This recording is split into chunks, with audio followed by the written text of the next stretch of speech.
A common interview mistake that I see a lot of candidates doing, and as a headhunter, I have to literally educate them on why they should not make this mistake, but it has come to be a pattern, like since 2011 when I got into the business of recruitment, where every time I asked a candidate, like, where else are you interviewing, they'd be really hesitant to share with me. And I understand the concern, which is basically they don't trust the headhunter.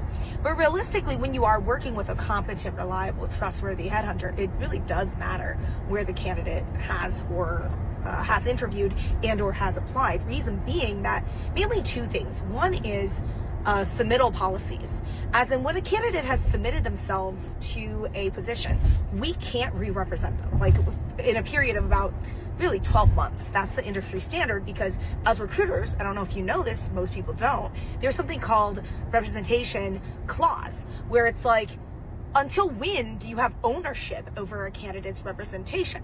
So let's say the candidate applied somewhere in January, and right now is April, and you're trying to re-represent them to the company. You can't do it, because in our recruitment contract, there is 1 year of non-submittal. Like, I cannot resubmit that person within that 1 year calendar of when they first submitted themselves.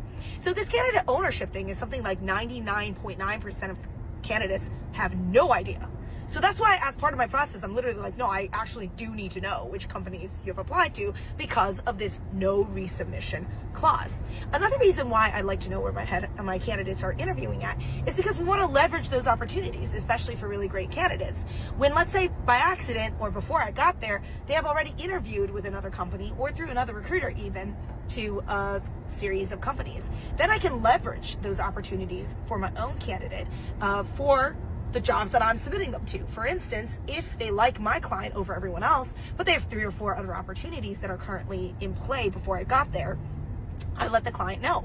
That way the client understands there is competition, as well as there's leverage on the candidate's side to negotiate for more salary. This is part of the game, and this is very advantageous to the candidate.